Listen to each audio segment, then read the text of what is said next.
decir, en las demás instituciones, como he dicho, lenguaje y debate institucional, en los partidos, lenguaje y debate político y en la sociedad.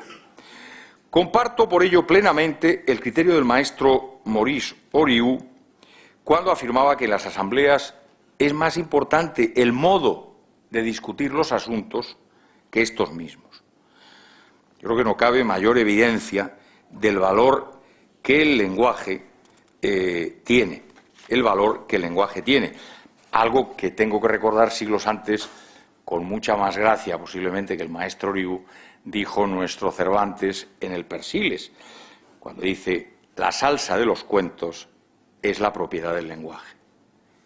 Mucho más importante que lo que se cuenta es cómo se cuenta. Bueno, pero a la altura del tiempo que llevo consumido, yo creo que ustedes no me perdonarían, después de servir casi 35 años al Parlamento, a las Cortes, en este caso, me atrincherara en un elogio, una invocación del valor del lenguaje y del debate, ignorando cuál es la realidad de nuestra vida parlamentaria. Nuestra vida parlamentaria, que yo creo que en esto participamos todos, y con el mayor respeto también lo tengo que decir, es una vida dócilmente ajustada al denominado parlamentarismo racionalizado que consagró Mirkin Egechevich en el periodo de entreguerras. Recuerdo un presidente del Parlamento con el que hice una gran amistad, que cuando yo le planteé que había también que racionalizar las actitudes, los tics incluso del Ejecutivo, me dijo: mira, claro, sobre el parlamentarismo racionalizado, sobre lo que se ha conseguido hasta ahora, ni un paso atrás. Bueno, este es un valor entendido.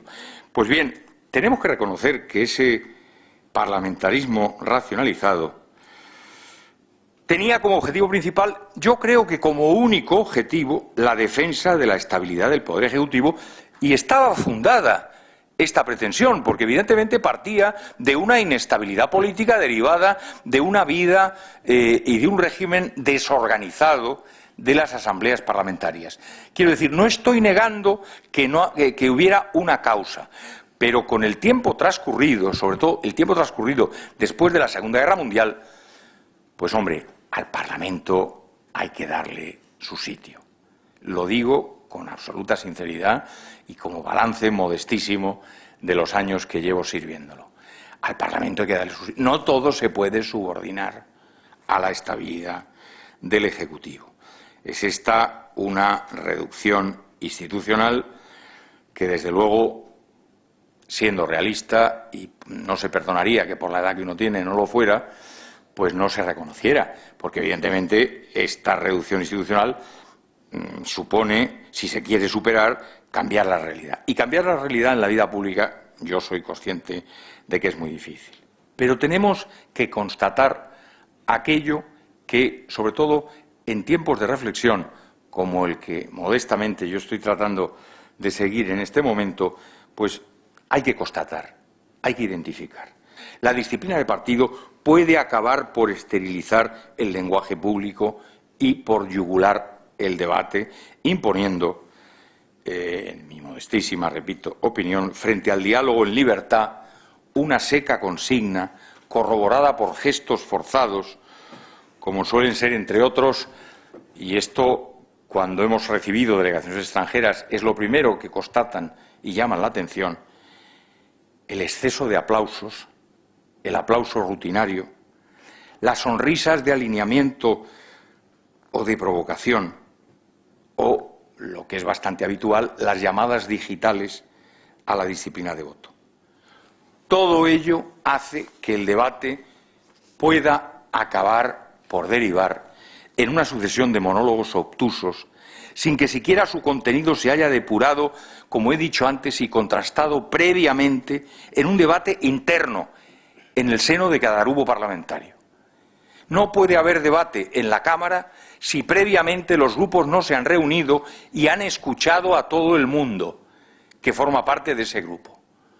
No puede ser que los únicos que tengan voz sean los líderes del grupo y que los demás vayan exclusivamente a recibir consignas.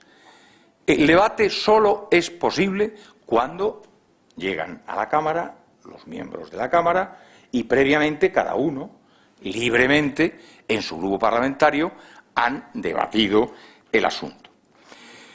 De esa realidad o hábito institucional que, insisto, con todo respeto, he descrito, me parece que era mi obligación también describirla, de esa realidad a la indiferencia y el desprecio social de lo público, seamos sinceros, hay solo un paso.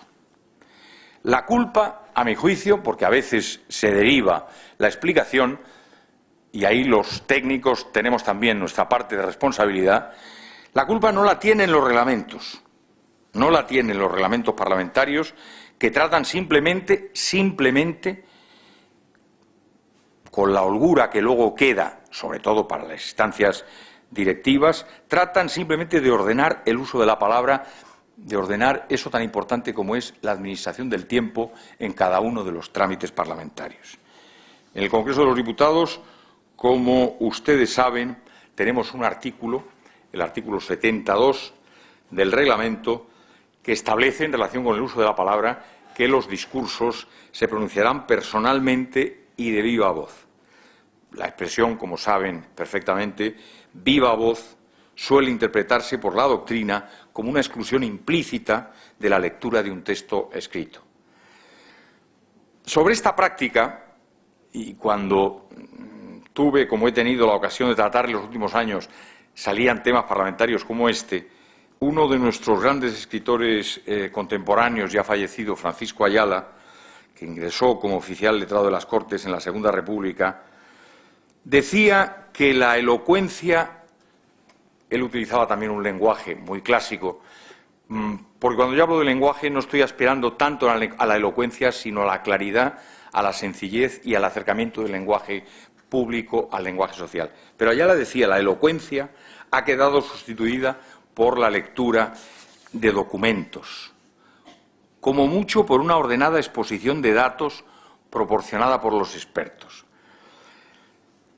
El reglamento de nuestra segunda Cámara, que también quiero recordarlo, el Senado establece en su artículo 84 que los discursos se pronunciarán sin interrupción, se dirigirán únicamente a la Cámara, evitarán, por tanto, la polémica. Esto en el parlamentarismo clásico lo conocen perfectamente con el parlamentario que ha intervenido, aunque a veces no se hace. Se dirigirán únicamente a la Cámara y no podrán en ningún caso ser leídos, aunque será admisible la utilización de notas auxiliares. Bueno, las notas, seamos también sinceros, son siempre necesarias. Son siempre necesarias, eso lo conocen los parlamentarios mejor que yo, para ser riguroso en lo que se expone. Pero tiene un peligro, y es que las notas pueden acabar sin ninguna apreciación o valor añadido del orador, configurando machaconamente su propia intervención, privándola de algo tan importante en un político y singularmente en un parlamentario como es su huella personal, su propio estilo. Cuando las notas acaban desplazando el estilo propio de cada uno, mala cosa. Sobre todo porque se acostumbra a leer exclusivamente. Y ahí hay otro clásico, este sí que es clásico, que también seguro que conocen, que es Jeremías Bentham, que decía que de la costumbre de leer los discursos jamás cabrá esperar que surjan hombres fuertes en una asamblea política. Por el contrario, añadía, con ello se favorece la inercia del lenguaje y del pensamiento, al igual que la costumbre de no andar por sí mismo produce indolencia y poltronería. Y es que la principal condición de un lenguaje público de calidad, que puede conciliar perfectamente la calidad y la sencillez, es que el interviniente se atreva, es una actitud psicológica, se atreva a hablar por sí mismo.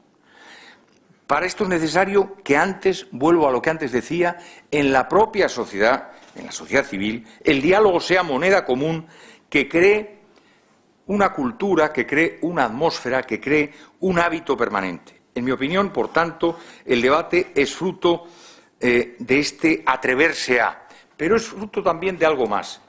Y esto sí que es estrictamente personal, quizá por esa condición un poco, por decirlo de alguna manera, reiterativa de lector a que ha hecho mención el presidente del tribunal, el debate surge también de un cierto placer o gusto por el diálogo. El debate no encaja cuando la persona la ves en una actitud preventiva o defensiva sin que le guste realmente entrar. Que entrar no quiere decir entrar en la batalla cuerpo a cuerpo, entrar simplemente a debatir. Esto supone también un cierto gusto, los franceses dicen gusto por la lengua, gusto por usar con propiedad, lo he dicho antes y lo repito, la lengua en la que se dialoga, sobre todo si es la propia lengua. Es admirable, cito a los franceses, pero voy a contar una pequeña anécdota de la época en que fui director de Relaciones Internacionales del Congreso. Hicimos una visita con la Comisión de Presupuestos al Ministerio de Economía y Hacienda de Francia, que se había trasladado de la Rue Rivoli a Bercy.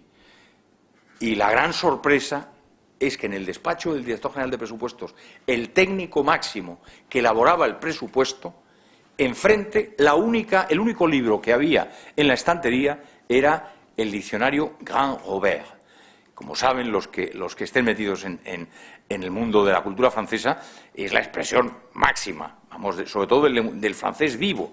Bueno, el director general de Presupuestos, hace falta tener gusto por la lengua, por hablar de la mejor manera posible. Claro, uno tiene sus limitaciones y mete la pata muchas veces, pero por lo menos tener ese respeto al instrumento principal como persona y, por tanto, como político, como persona pública. El respeto al lenguaje. Es un gusto que lleva, pues evidentemente, a mejorar el diálogo y que va unido también a una actitud que me parece esencial destacar, que es el sentimiento de cercanía respecto de aquel o de aquellos a los que va dirigida la controversia, y no de alejamiento. Hace falta en las instituciones tener este sentimiento de cercanía y no distanciamiento. En el caso del Parlamento, entre quienes suben a la tribuna, bueno, pues para actuar como adversarios políticos, repito, nunca como enemigos. Señor presidente, voy terminando. El valor que se concede al lenguaje, por tanto, en la triple dimensión que he enunciado, que no he desarrollado suficientemente, soy consciente, social, institucional y político-partidaria, está muy relacionado también, o muy relacionada con el reconocimiento de que la democracia misma no es nunca algo cumplido o definitivamente conseguido, porque la vocación última de la palabra, que es el instrumento principal del sistema democrático, es abrir y no cerrar horizontes. La vocación última de la palabra, aunque hay palabras reductivas, sin duda, hay palabras reductivas, pero la vocación de la palabra, por principio, es abrir horizontes. Por eso es un instrumento para el diálogo, no cerrar horizontes. La democracia no se acaba, esto se ha dicho muchas veces, pero vuelvo al cultivo de la evidencia, no se acaba en las urnas, con un voto dirigido a que un partido alcance el poder. La democracia es algo mucho más importante. La democracia es más un ágora, un espacio permanente de debate público, un escenario en el que el guión se redacta entre todos, una representación en la que cada uno escucha al otro y en el que esa actitud receptiva y no meramente recitativa, algo que me parece esencial, y no meramente recitativa, supone para mí la mayor garantía de los principios de libertad y de igualdad. En esa representación, el lenguaje es el primer signo de identidad de un ciudadano que debe ser el protagonista siempre. Un ciudadano, pues como se decía en la Revolución Francesa, y yo, sin hacer alarde de jacobinismo, entiendo que el régimen constitucional o es un régimen de ciudadanos libres e iguales o no es nada, es un ciudadano libre e igual. Libertad, por tanto, entendida no solo como libertad negativa, como a veces se dice, sobre todo por quienes contraponen liberalismo y democracia. Contraposición que yo creo que no hay que hacer nunca. En mi opinión, la verdadera democracia, la que reconoce el protagonismo de la sociedad, acoge siempre lo más genuino de la cultura liberal. Una cultura que, como decía don Salvador de Madariaga, no hay que confundir con la cultura solo, con la cultura del dividendo o con el neoliberalismo. La cultura liberal es algo más, es la libertad en el sentido político originario. Quienes cultiven la teoría de las ideas políticas y se hayan acercado a nuestros primeros liberales, yo he trabajado algo y he publicado alguna cosa sobre Blanco-White, saben perfectamente a qué me refiero cuando hablo del primer liberalismo.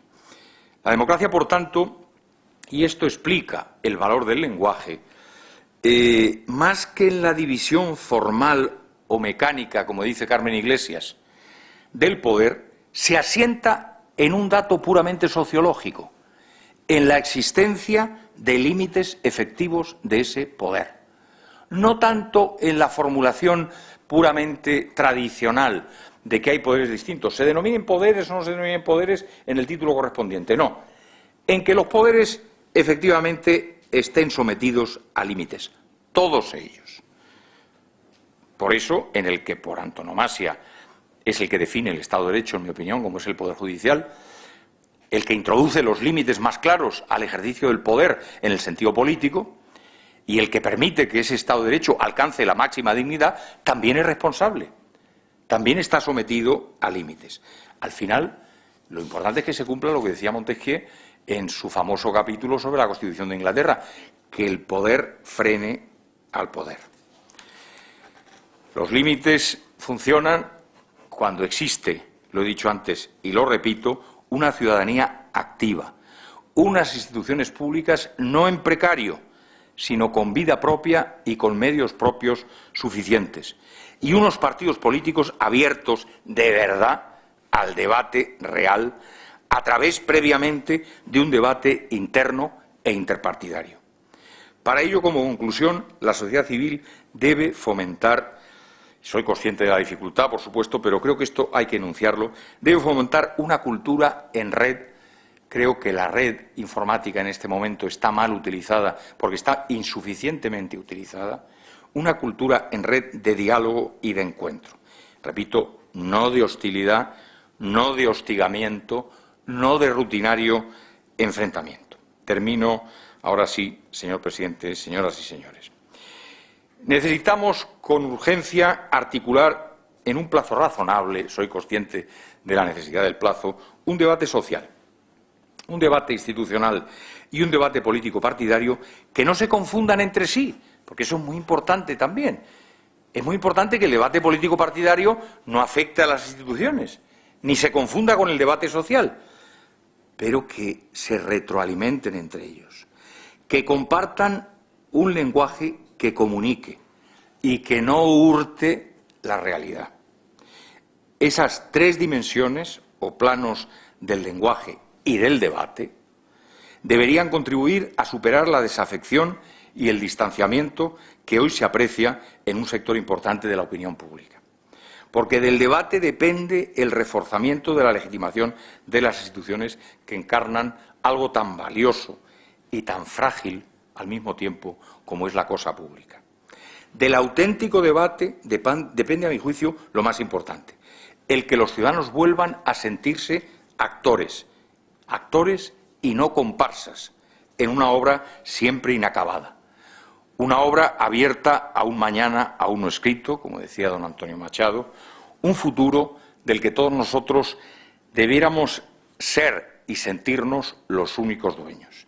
En el fondo, a través de la palabra en paz, articulada en un lenguaje de concordia, si me permiten, lo que deberíamos renovar ahora es aquella conciencia que tuvimos de ser dueños de nuestro destino, aquella ambición de ser y de progresar juntos y en paz, ese afán que tuvimos en los años no tan lejanos de nuestra transición política. Y acabo como empecé, con una confidencia personal, me van a perdonar. Créanme si les digo que dentro de mis limitaciones a ese lenguaje de concordia he tratado y trato de servir siempre. Muchas gracias.